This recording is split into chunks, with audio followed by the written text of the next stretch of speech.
Welcome to the Metal Bastards Hangout channel. Also, this episode is being sponsored and created originally by The Damage Incorporated. Yes, On my indeed. right-hand side, we got Mr. Demon Master Ryan Arnold here on this legacy episode to the Godfathers of heavy metal. Who else can I be talking about? None other than Black Motherfucking Sabbath. That's Hell right. fucking yes. So basically what we're going to do right now, we're going to talk about the Aussie years from 70 to 78.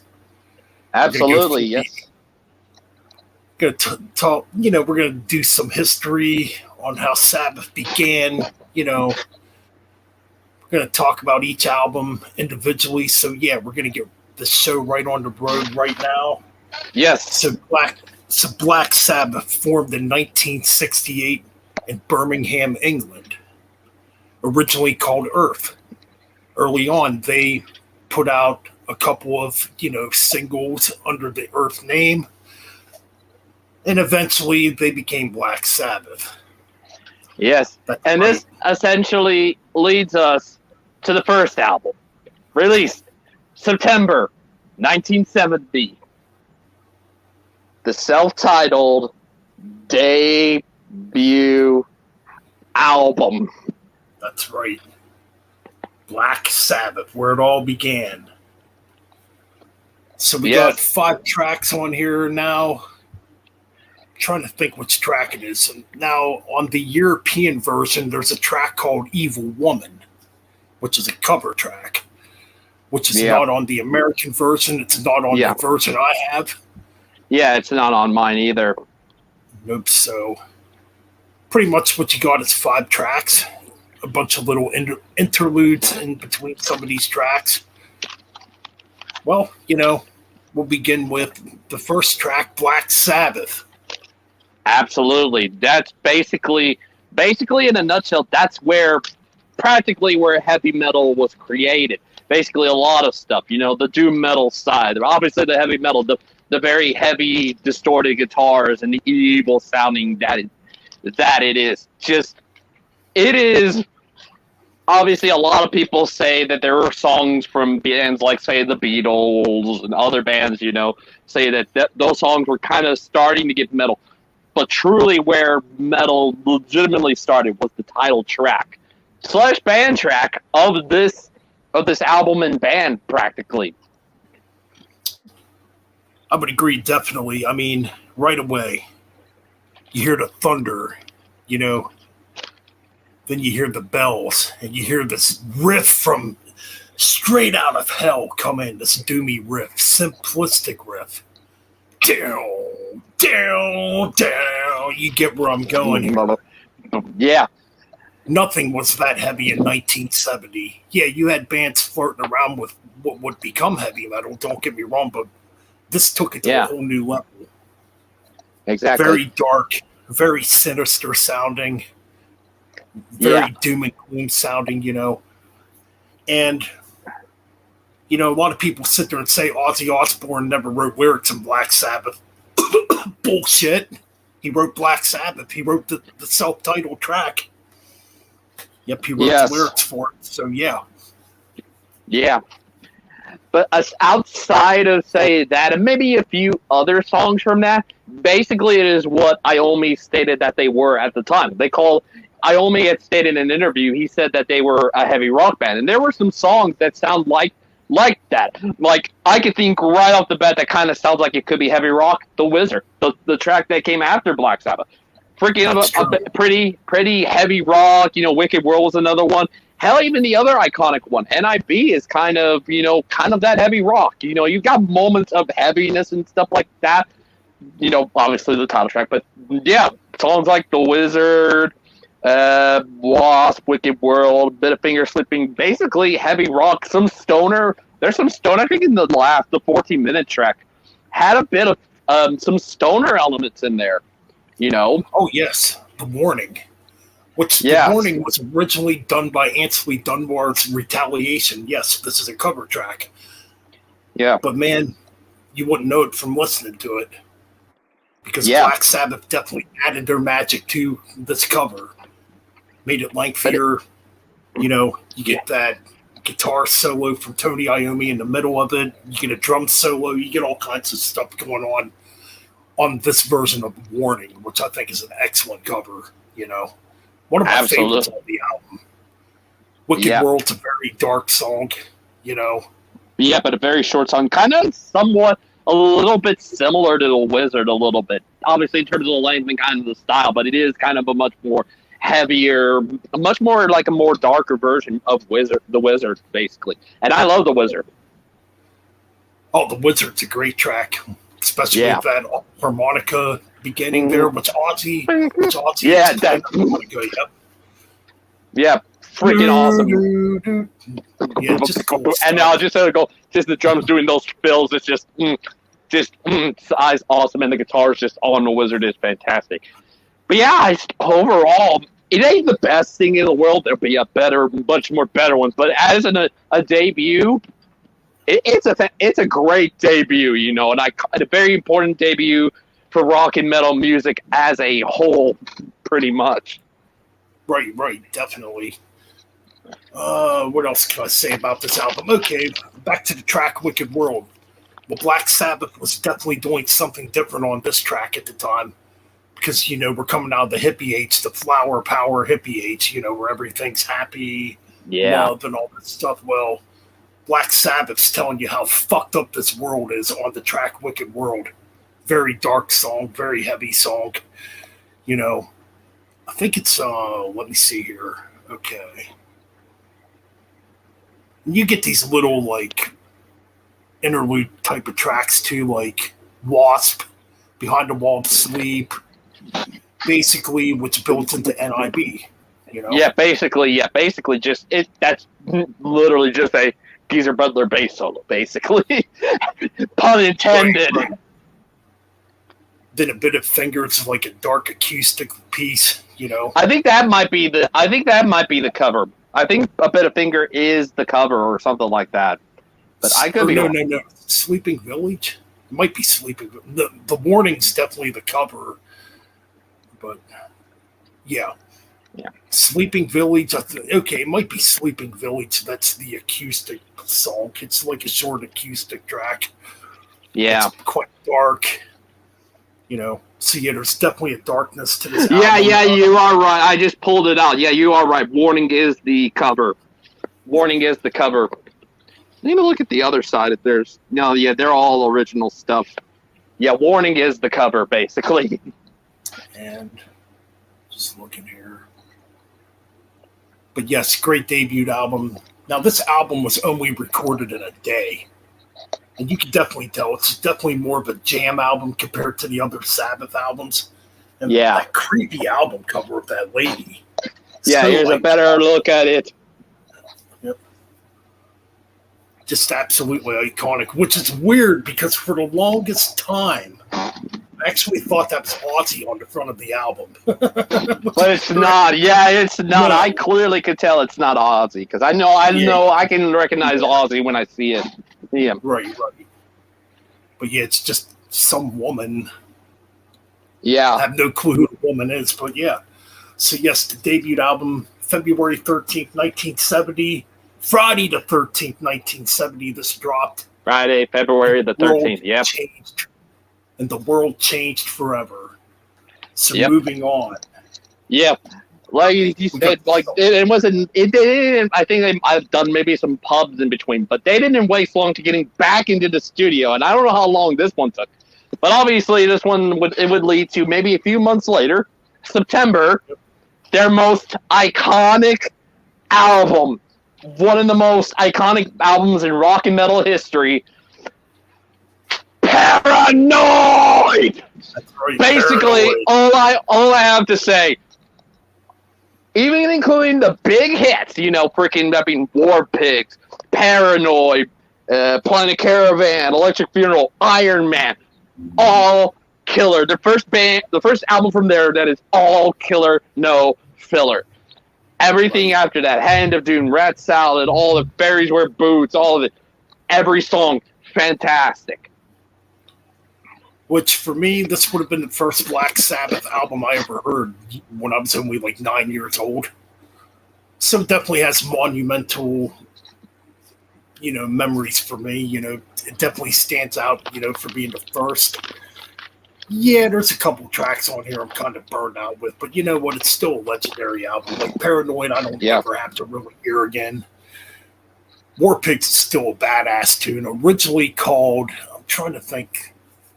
Oh, what was this track originally called? Because, okay, I kind of forget. We might have to, it's all right, Okay. Well, we'll find out here in a minute. Yeah. But yeah, War Pigs, I think it's all about the war and obviously all the politicians and all that stuff. But it's still, no matter what, regardless of the lyrics, it is an iconic song from the band. Fantastic musicianship from everybody on it.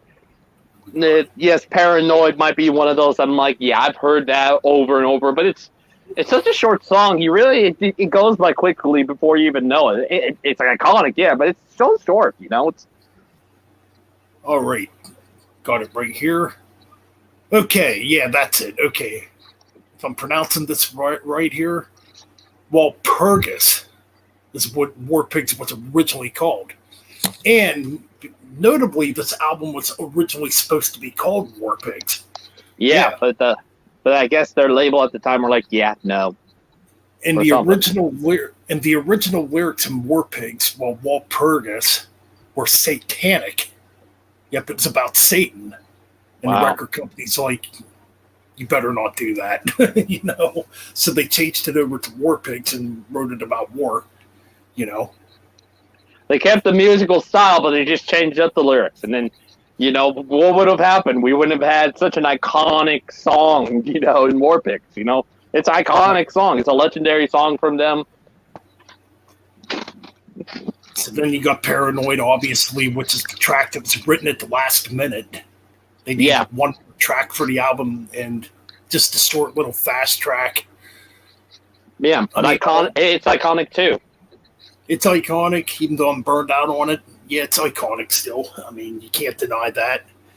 Yeah. So then you got Planet Caravan, which is a very spacey, psychedelic type of tune, Yeah.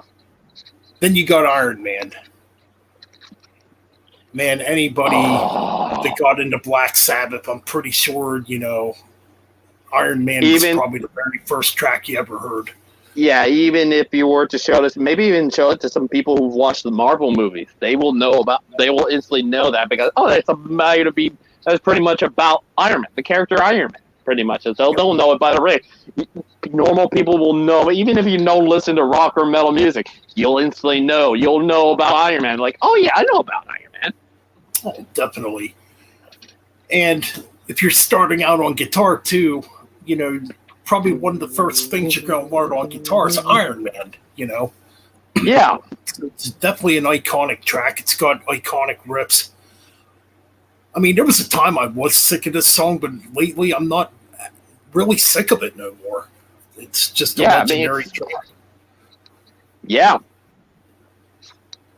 And notably, too, Hawk and Animal, the Road Warriors, early on in their careers, used Iron Man for their theme music back in the NWA, AWA days.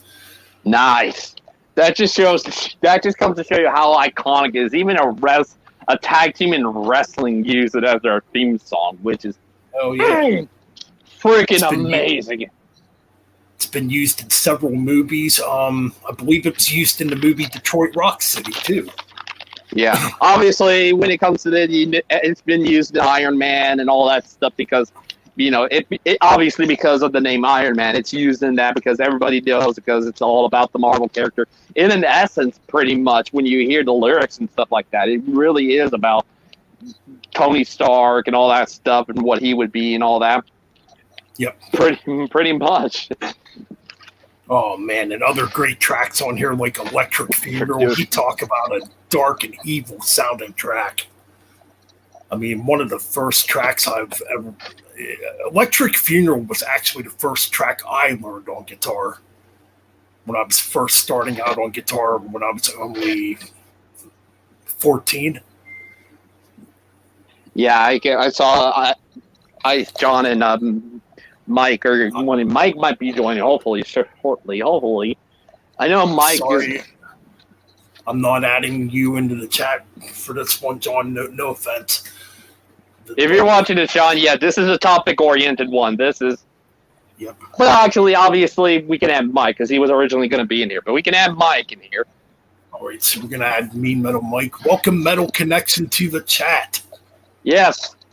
Well, we're in a little bit of a lull here. Yes, we got. Yes, Electric Funeral. It is. Yes. And I mentioned that this album is just all killer, no filler. The first one, obviously. All right, so Mean Metal Mike. Be with you guys here in a minute. Yes.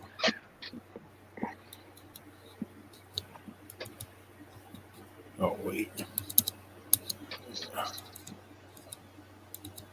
All right, here we go.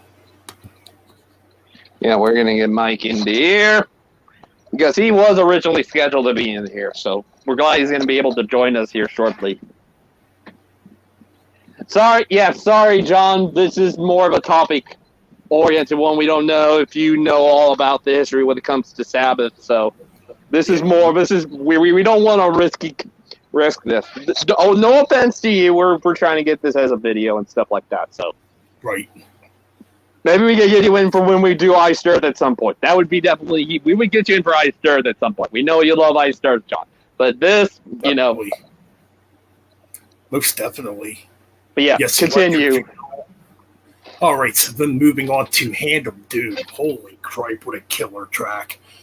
Personally, I think Hand of Doom's my favorite track on this album. It's just so dark, so heavy. Yes. And the subject matter is definitely very, very disturbing.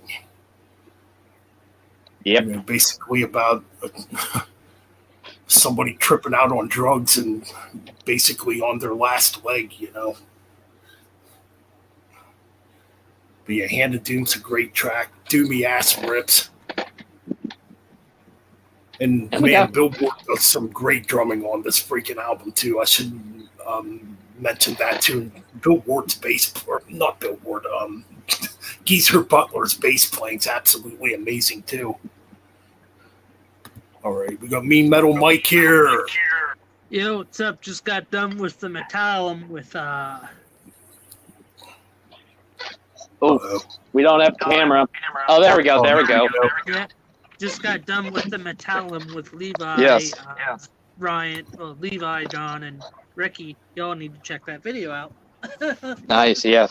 But obviously, like I said, this is a topic-oriented video, so unless we talk, just make sure you're muted. That's nothing negative about it. So, all right. So, well, if Ben can fix my audio, then that shouldn't be a problem. You know. Yeah, but with this being a topic-oriented one, yeah, you know. Well, I would also like to give my input. No offense, Dan. You know. Fair enough. Yeah, like I said, we've done the whole format. If you want to talk, unmute yourself. Something like that. You know, that's always worked. Yeah, I know. There's 2 Sabbath albums I would like to talk about. I think you guys know that. Yeah, we just got. We're still on Paranoid. Oh, Paranoid! I have a couple things I want to say about Paranoid real quick. That's no problem. Okay. Well, I know Ben's still talking. Continue, Ben. Oh yeah, I was just talking about Hand of Doom. Oh yeah, Rat Salad. Okay, Rat Salad, cool instrumental. Excellent drumming by Billboard there. Definitely Billboard showcasing what he could do on the drums. Obviously Billboard was a jazz-influenced drummer. You could definitely tell on Rat Salad when it comes to the drum soloing there, which leads into the final track on here, Fairies Wear Boots. Great way to end this sophomore album by Black Sabbath.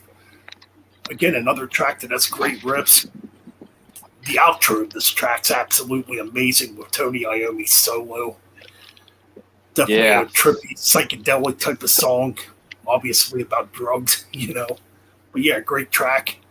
Great way to end the debut album. And if Metal Mike has anything to say or Ryan has anything else to say about Paranoid, go right ahead. Yeah. Metal Mike. Paranoid, give me 1 second. I think I have the album. Yeah, he's got to grab it. I'm also going to request there. I'm sorry, give me a sec. Fair enough.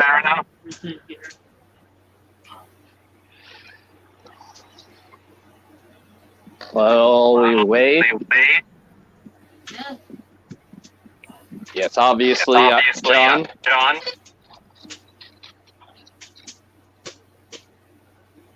Fuck it. All right. Well, did you guys talk about the first album also? Yeah, we did. Okay. This album. Well, what can I say about the first album? The second album,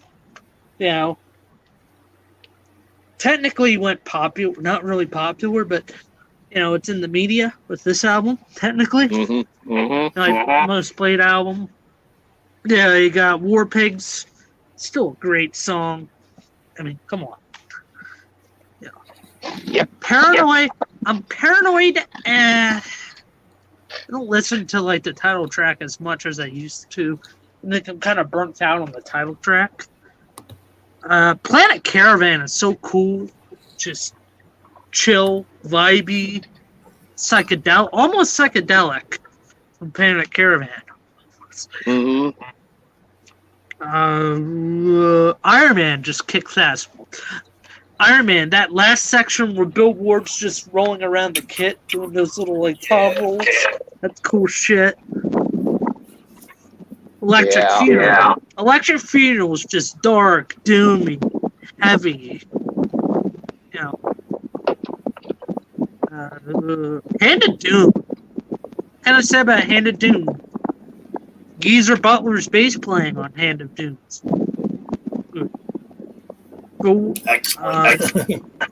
Rat Salad.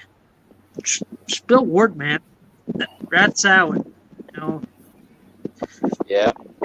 Apparently, it's a great album. It's not in my top 10, though. But it's a great album.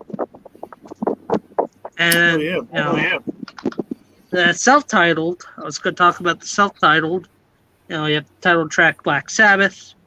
The Wizard's great. Ozzy playing the harmonica, which is kind of cool. The Wasp, Behind the Wall of Sleep, basically NIB.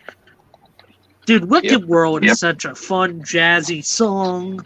You kind of hear the band sort of blues jazz influence on that. And then, holy fuck, man, A Bit of Fingers, Sleeping Village is creepy. And then The Warning.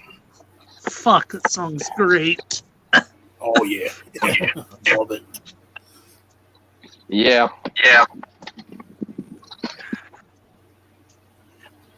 I guess Master Reality's next. Yes, but there is some things. I'm sure there's some things that happen in between Paranoid and Master of Reality. So, Ben. Okay, between Paranoid and Master of Reality, well, I can't really think of much in between them albums that happened, but Black Sabbath was blown up in popularity once Paranoid hit. So, Sabbath was starting to become a name well known after Paranoid came out. They went out and toured for Paranoid, and we're back in the studio to make this Master of Reality, album number 3, even darker and heavier than Paranoid. And may I even say, yes, and may I say, a little bit better than Paranoid. I say it's better, a little bit better than, say, Paranoid. I would agree. I think it's better than Paranoid. And, like I said, it's darker, it's heavier, and Tony Iommi tuned his guitar down to C on this album. Dropped C2 to give it an extra heavy sound. So, yeah. Now, to me, the production seems a bit dirtier, too, on this album compared to Paranoid. I mean, right away, man, it just begins iconic with Sweet Leaf. Holy cow. Classic Tony Iommi cough from, pumping on a big fat joint, you know. So yeah, Sweetly, great riff, iconic riff, great way to begin the album.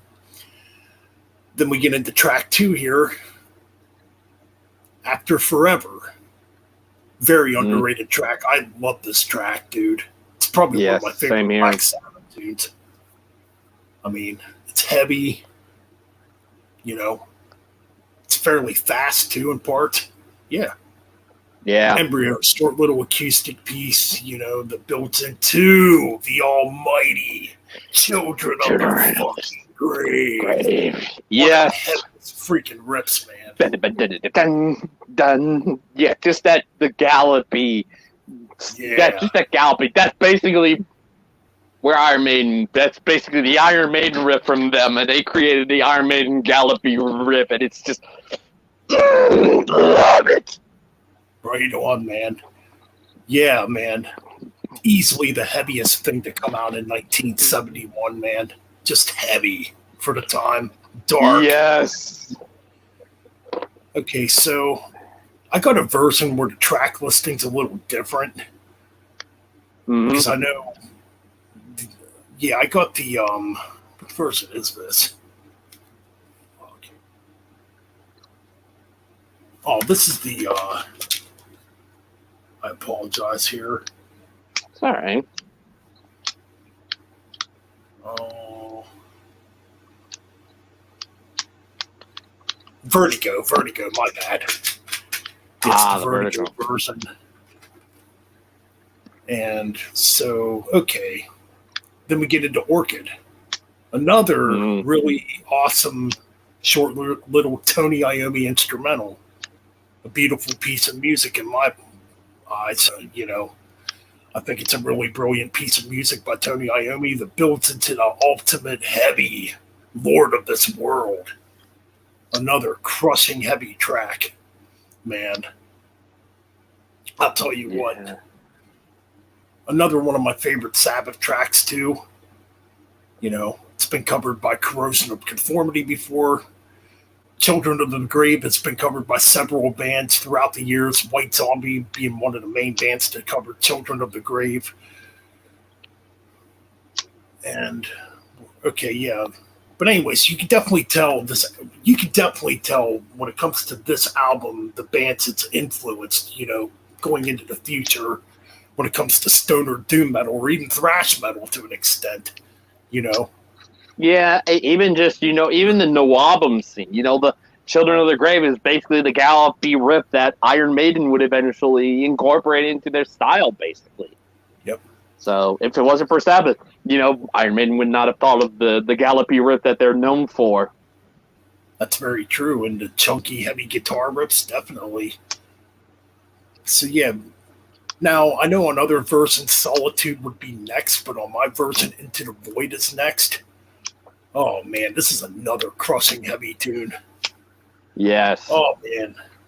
There's a part in there, too, that gets almost speed metal-like, too. It gets pretty fast in the middle, which is really cool. Then we get into Solitude. Pretty much to me, Planet Caravan Part 2. Very psychedelic. I actually like it better than Planet Caravan. I like Ozzy's vocals on it, and I didn't think that was Ozzy singing that style. He can't do that style anymore, but just he has that kind of that style at that time that is just like, oh my god, that kind of ambient style vocals, and I absolutely loved that from that. I love that in Planet Caravan. I love that when he was doing it on the 14-minute track on Self-Titled, and obviously in this, these are just beautiful. His vocals are these were the best his vocals had ever sounded. Like Barno, even on his solo stuff, like those songs are easily the best thing he's ever sounded. Yeah, that's a good point you mentioned there, because there was rumors that Bill Ward did the vocals on Solitude. It's not Bill Ward, it's Ozzy. It is 100% Ozzy Osbourne. And hey, man, Ozzy Osbourne could sing, man, back in the day. Yeah, and those were the examples of he can sing like his traditional style, but then he can sing a style like this. And he doesn't do that anymore. Even later in his solo stuff, he doesn't sing like that anymore. And that saddens me that he can't do that. But I love that style of vocals he did for that. Right. Yeah, it's amazing, I think. And he even did the vocals on Planet Caravan, too, on the last album. It's not Bill Ward like people claim it is. It's not Bill Ward. It's Ozzy. So, yeah, Ozzy, early on, man, I think the guy early on had more of a vocal range, on those early Sabbath albums compared to, what would come after albums like Sabotage going into his solo career. But yeah. Anybody else got anything to say about Master of Reality? Want to talk about any tracks? 2 tracks. I want to talk about Sweet Leaf, man. Hell yeah. Just the coughing in the beginning is kind of funny. Then you just kick in, and then the song just kicks right on in. Tony Iommi puffing on that big fat doobie, man. And then after Forever, man, just a fun song, Song just goes right through, and it's just quick, good stuff.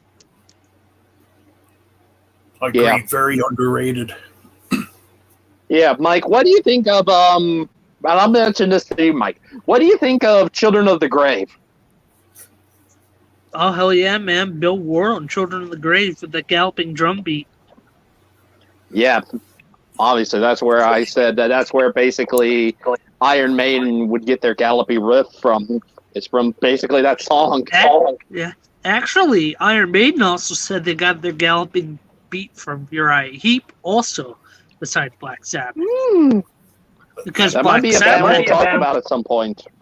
I talked to Ben about. I think I sent Ben a text about that already, about possibly doing Uriah Heep.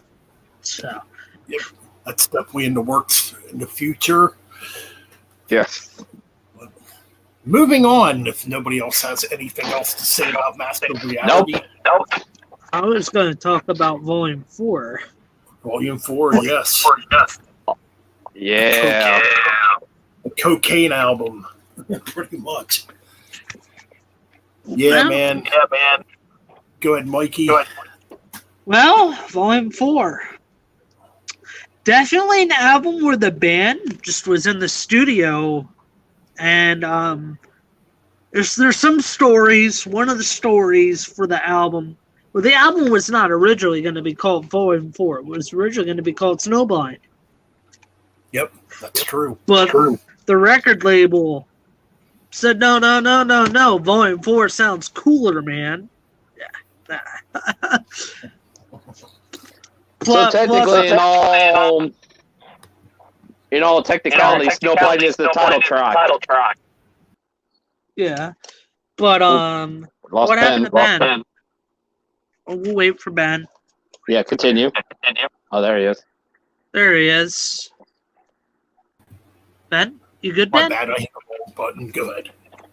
But yeah, Volume 4. I was going to say, the story about, the band was just heavy. At first, the band was doing marijuana, not much other drugs. But this is where I think Tony Iommi said one of the people in the record label introduced Geezer Butler to cocaine. And apparently, Geezer brought in just shitloads of cocaine. I think Geezer Butler said a few stories they had cocaine bags hidden in lampshades, bed covers. I think they said they had a big ass green bowl that they would just sniff cocaine out of to record this. I believe Bill Ward said this was the toughest album for him to do drumming wise. Yeah, he said that about Cornucopia. He said that about Cornucopia, Wheels of Confusion, and Supernaut. And this album just kicks ass. I can't say anything bad about this album. Yes. Ben, do you want to take it over for Volume 4? Oh, me or Ryan? I'll go with this one. Go ahead. I say this is all killer, no filler. Number 3. I wasn't like this originally when I did the retrospective for this, but thank God I listened to this for a second time because my God, this album was just. It was just amazing. I loved listening to everything from this. You know, it was just it was just great song after great song after great song. Changes is a great, great ballady stuff. About Geezer and his at the time wife breaking, divorce and all that stuff. Which divorce can be pretty nasty. I know my mom and my dad are no longer together. They divorced when I was a kid. Knowing how that is, I can kind of relate to this because, seeing my parents divorce, it's a pretty ugly thing. And, it's just so, it was just, but the song itself is a beautiful song. Obviously, Ozzy and his daughter Kelly would redo this later on, but this original one, just listening to this, fantastic. And then getting into stuff like, I think, Supernaut, and then we'll the track after that, and then go to Cornucopia, and it's just back to the heaviness. Loved it. Just everything about that album is freaking fantastic. Hell yeah. Under the Sun, Same Fight as Dance. Oh yeah. Wheels of Confusion. And the middle section of that song gets really fucking fast on Wheels of Confusion. Yes. That riff part, yeah. Snowblind has a fast section in it too. Yeah.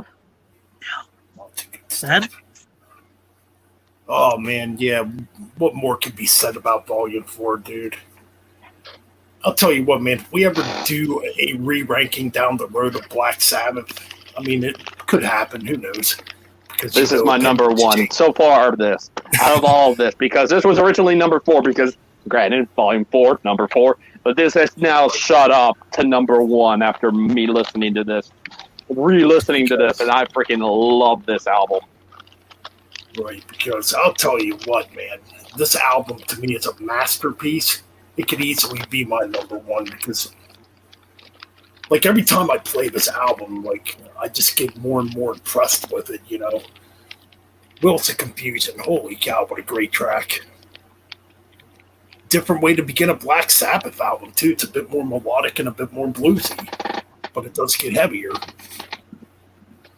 Tomorrow's Dream, another good mid-pace track. Changes, holy cow, man! You talk about an emotional track, man. A lot of people hate it. When I was younger, I didn't like it either till I sat down and actually really listened to it and listened to the lyrics. And holy cow, it's definitely a touching song indeed. So Changes, to me is a great track. FX is just a short little whatever. Then it builds into Supernaut pretty much after that. Oh my God, Supernaut. Holy cow. You talk about a beast of a track. Dude, I love this track. It's one of my all-time favorite Sabbath tunes. And it keeps getting better and better, man. Exactly. Snowblind. Yes. Now, originally, you can hear it on the live version of. Now you can hear it on the live version of "Speak of the Devil," which Ozzy released solo, which is a bunch of old Black Sabbath songs re-recorded around 1982. It's a live album. Mm-hmm. After Randy Rhoads' passing, they had Brad Gillis come in and play on "Speak of the Devil" and do some shows. They just did a bunch of old Black Sabbath songs. Anyways, back to what I was trying to say here. Originally, after one of the bridges, Ozzy wanted to say cocaine in the track, and the record company's like, no, you better not do it or whatever. So, but you can hear it when it's played live. Yeah. But yeah, Snowblind's an amazing track. Oh, Cornucopia, holy fucking heaviness. Yes, the song that Bill Ward had trouble with doing drums on at that point. That's right. Bill Ward thought he was going to get fired for this track. And yeah, he did say that. It was... and he nailed it, man. He fucking nailed it. God damn though, man, the song is so fucking awesome.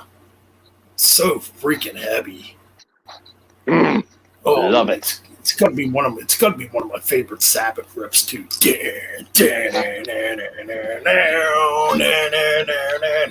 Just love that riff. Yeah. Laguna Sunrise, a pretty beautiful instrumental. Which at the time too, when they were recording Volume 4, they located to California to record it. So that definitely probably had a lot to do with Laguna Sunrise being written. Saint Vitus Dance, just a short little rocking tune, and we ended with another fucking heavy barn burner, Under the Sun. Holy crap, is this a damn good track? Yeah, get a little bit of thrashiness in this track too, like proto thrash a little bit into this track. But it's fucking doomy, it's heavy, it's dark. Great way to end. Such a great legendary album. Hot take, Ben. Do you think Under the Sun is the best track on the whole album? Under the Sun. Ooh. I don't know, man. I wouldn't argue that at all. It's such a killer track. Yeah, that's difficult to say between that, Supernaut, Snowblind, Cornucopia, Changes. It's difficult. I should also mention St. Vitus Dance. That's where the band St. Vitus got their name from. They got their name from the track. That's a little known fact. That's very true. Well, yeah. Anybody else have anything to say about Volume 4? Other than the fact I can agree with you, it is a freaking masterpiece in terms of all the 80 of the Ozzy era, definitely. But I will say when we get to part 2, there are definitely better albums than it. Without a doubt. But for now, when it comes to the Ozzy stuff, this is easily the best one in the classic Ozzy era, without a doubt. I agree. And you will find out what we think are better albums in part 2. Stay tuned. Yes, absolutely, yes. Maybe a while, or maybe not too long, but who knows. Okay. Yeah, that's true. Well, anyway, let's get into the next one. But there's got to be some stuff that happened in between Volume 4 and basically the 5th album, Sabbath Bloody Sabbath. Sabbath Bloody Sabbath. Well, around this time, like I said, they were really into the cocaine. They actually relocated back to England to record Sabbath Bloody Sabbath just because in California they were getting way too into the drugs. And actually going into this album, Tony Iommi had no riffs prepared for this album, nothing. Wow. I guess you could say writer's block. Maybe it's from too much cocaine. Who knows?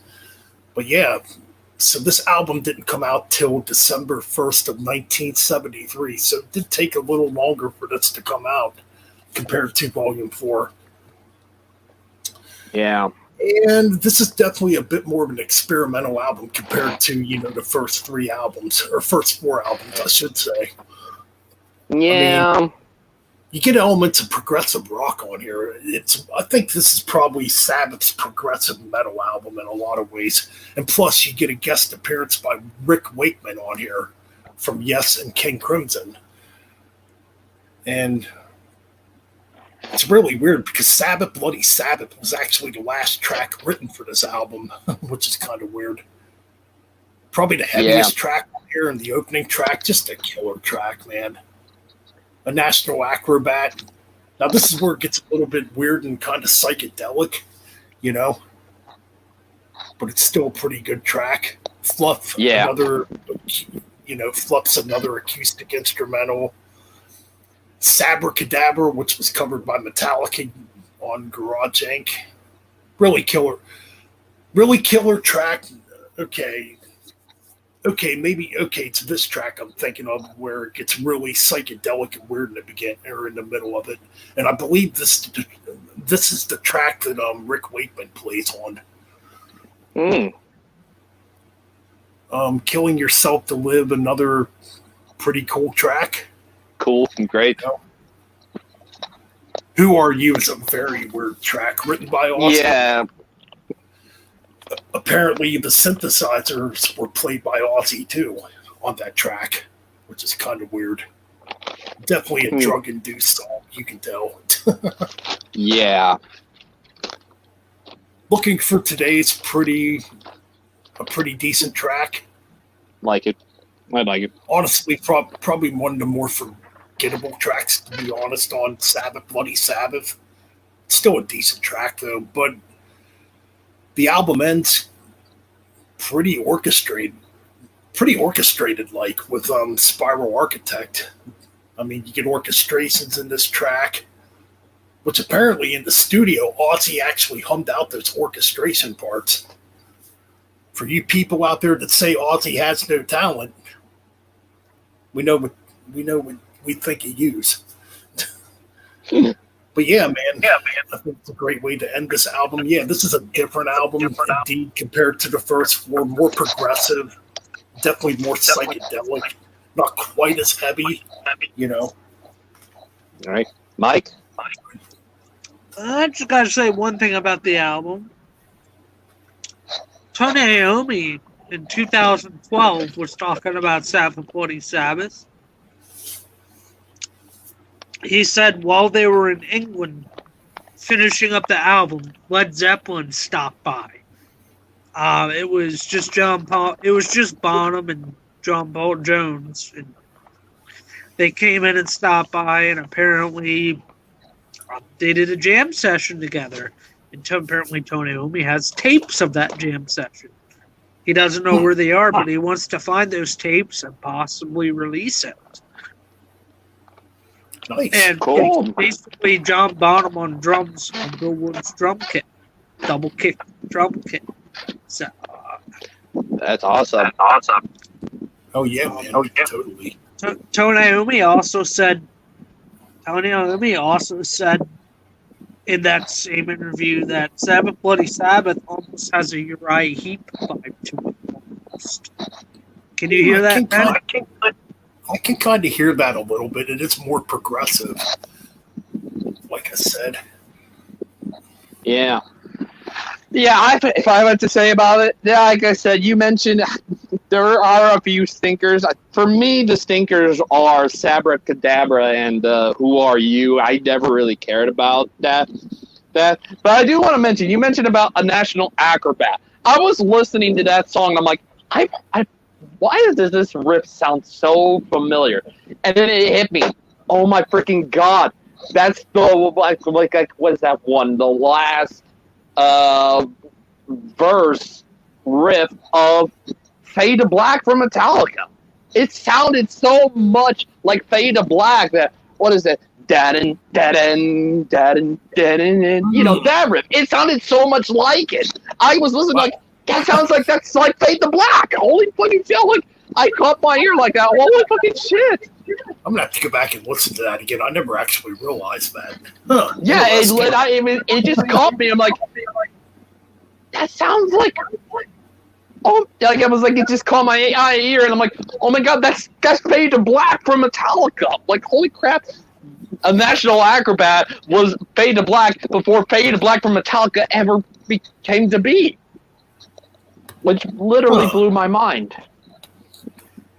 But yeah, other than that, I think the album is. Yeah, other than that, I think this album is. It's nothing like the previous four, but it's not too bad. I do like some songs, but like I said, I do not care for Who Are You and Sabbath Cadabra. They were just. I loved Looking for Today. I loved Spiral Architect. I loved every other song, but those two I just did not care for, in my opinion. I will say, man, I think this is their best album cover, though. That is just so fucking awesome. Yeah, I love that. It's probably my favorite artwork, too, like when it comes to the Sabbath covers. Yeah. All right. Anybody else got anything else to say about Sabbath, Bloody Sabbath? Don't think so. All right. Then we're moving on to the 1975 album, where definitely tension within the band starts to happen. Yep. And at this time, they're going through problems with their record label. You know, they're getting sued left and right. obviously we're talking about Sabotage. Probably the angriest Black Sabbath album. Well, to begin the album, oh man, Hole in the Sky, man. Another great way to begin this freaking album. Notably, too, Ozzy sounds angry on this album. He's singing much higher and much more angry on this album.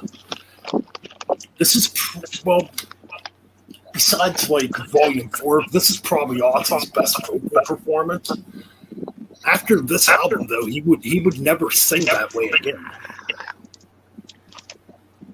But Hole in the Sky, a great track. I mean, Pantera has covered it. Just a really cool track to begin this album. Okay.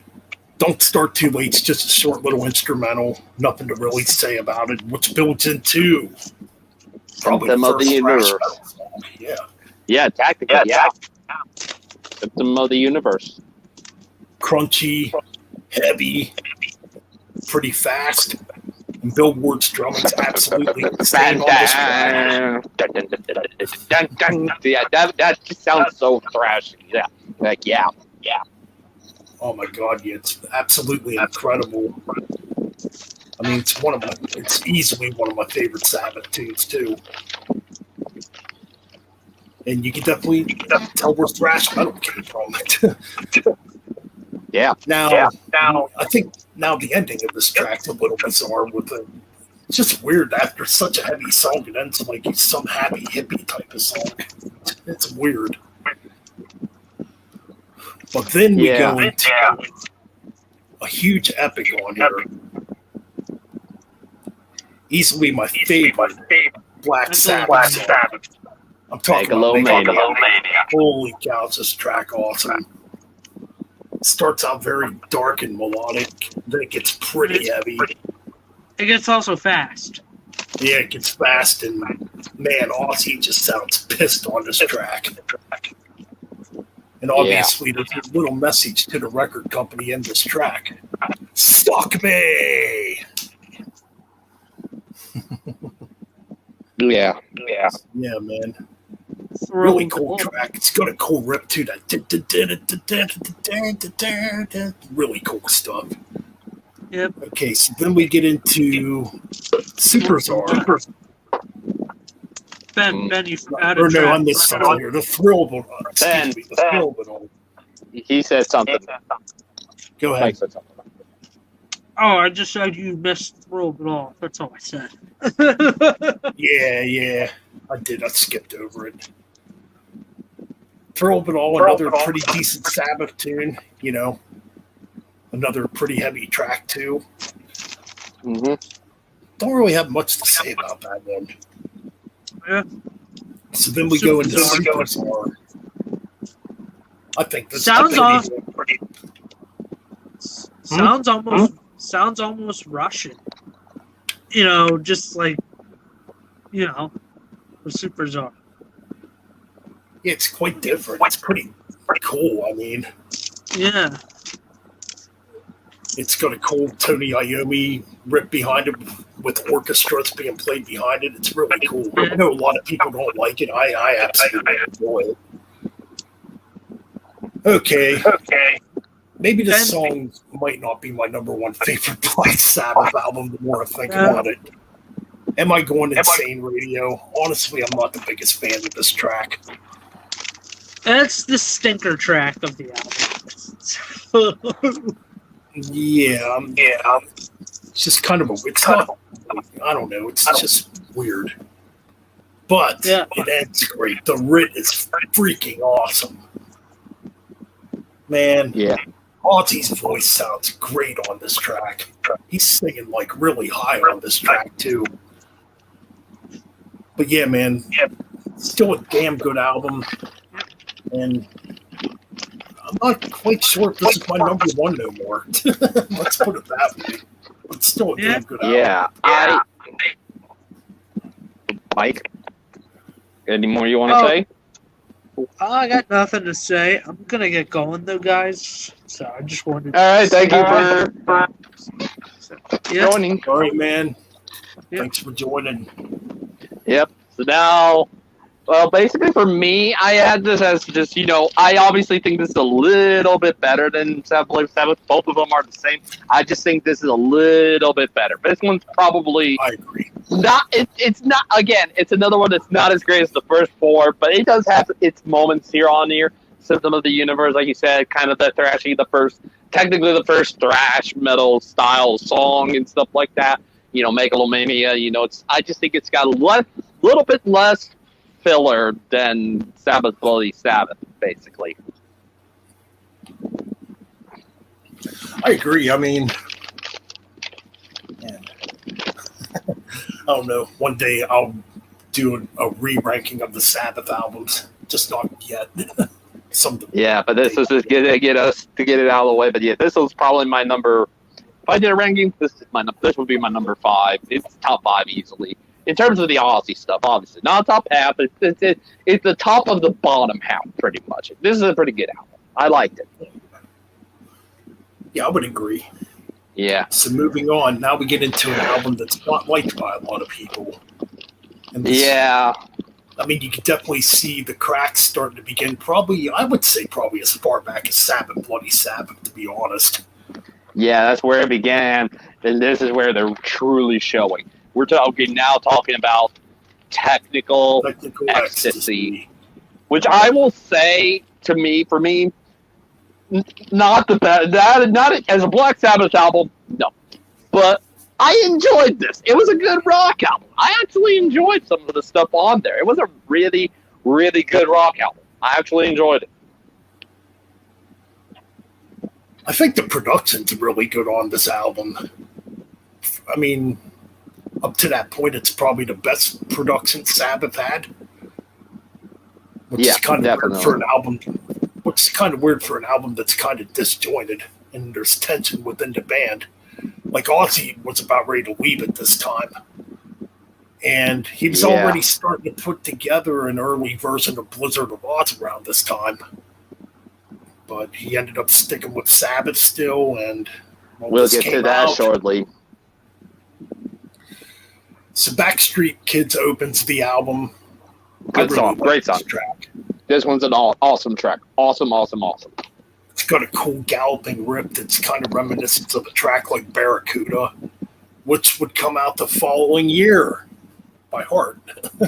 Yep. 77. But yeah, Backstreet Kids, yeah, I think it's a cool beginner to the album. Pretty heavy still. Yeah. You Won't Change Me, okay. This track I really enjoy. Probably my favorite off the album. It starts off with a doomy Tony Iommi riff, probably the only doomy riff you'll hear on this freaking album. Then it gets really like psychedelic sounding and weird, but it's still a pretty cool track. And Tony Iommi plays a great guitar solo on here. Then we get into a track sung by Bill Ward, It's All Right, which has more of a Beatles influence. Yeah, this is his first one. Yeah, this is his first song he ever sang. Pretty much. Right. And yeah, man, I mean, it could easily be a Beatles song. What do I think of the track? I actually think it's an alright track. I don't mind it. Then we end side 1 with Gypsy. Decent track. I like Gypsy. It's alright. Okay, so then we turn it over to All Moving Parts, Stand Still on side 2. I like the music in this track, but vocally, man, you can tell Ozzy is not into it. He just don't sound inspired at all on this track. Rock and Roll Doctor, I absolutely hate this song. This is where She's Gone, it's kind of bland. It would be done better on Blizzard of Oz with Revelation, Mother Earth. But you can kind of hear where the influence came from. At least to me, I kind of hear it. And Dirty Women, the best track on the second half of this album, easily. Great track. And don't really have much else to say about Technical Ecstasy. Yeah. Yeah, other than the fact it's a really good rock album, not the best Black Sabbath album. Well, I would say it's a really good, pretty good rock album. I can't say the same about the next one. So let's get this turd out of the way. Here we go. Yeah, but basically there was some things that did happen. I will mention it. Ozzy did briefly leave. They get a guy, what is it, Dave Phillips or something like that in there, or something Dave like Walker. that. Yeah, him. But then Ozzy came back. They had already done some stuff with Dave, but Ozzy came back and he didn't want to sing any of that, so they redid everything, and we get Never Say Die. Makes me want to die after listening to it. Aside from maybe a couple of tracks, I'll say the title track and the song that Bill Ward did on here, and maybe I know there was an instrumental on this. The album is a complete bore fest. It's not dog shit garbage, but this is a boring album. It's boring, and I will completely say this: I have listened to all the way, even when we get to part 2. I have listened to all the way to Dehumanizer, and so far, Never Say Die is by far, without a shadow of a doubt, the worst Black Sabbath album ever. Dead last. And by God, I'm going to dread when I have to listen to Forbidden. Or maybe I might like it. If I end up liking it, oh God, hell's going to freeze over if I like that album. Yeah. So yeah, they got a guy named Dave Walker in the band for a brief moment because Ozzy left. And there's a recording out there on some TV show. I'm not sure exactly where at, with Dave Walker performing the track Junior's Eyes. Wow. Thank God Ozzy did at least come back, because this album would have been worse if Dave Walker would have been the vocalist on here. Dave Walker did not fit Black Sabbath. Still, though. All right. The album that would have. Right. Yeah, Never Say Die. The title track, freaking great. It's probably one of the only shining moments on the album, pretty much. Yeah, the opening track's good. I do like Never Say Die. Johnny Blade, a bizarre track. I don't know what to think of it. It's just weird. Skip. So then we get into Junior's Eye. Not a bad track. It's all right. Yeah, I can only imagine what it would have sounded like we had Dave. It's worse. It's worse. So then we get A Hard Road. The only track Black Sabbath ever did where all 4 members of the band do vocals. It's an all right track. It's okay. It's still kind of average, but it's all right. Yeah. So then we turned it over to Shockwaves. Again, just a weird song. Would be another. Think of it. It's just weird. Yeah. Track 6, though, I actually enjoy. Yes, it's different and weird too, but I like Air Dance.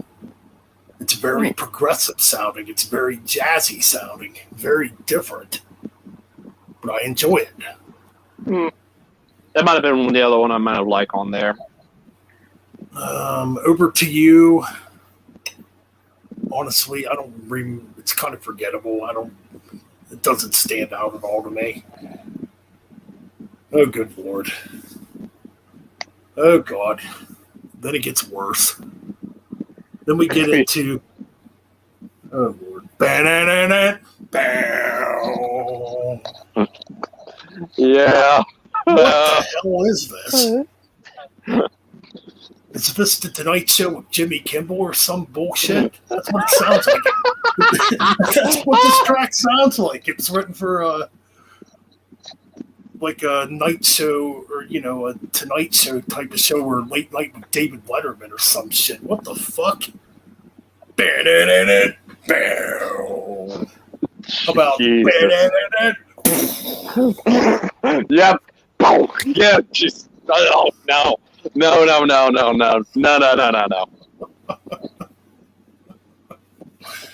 All right, Swinging the Chains with Bill Ward on vocals.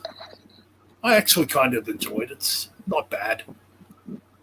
It's probably one of the better tracks on here. So there's like maybe 3 tracks. Okay, maybe 3 to 4 tracks on here.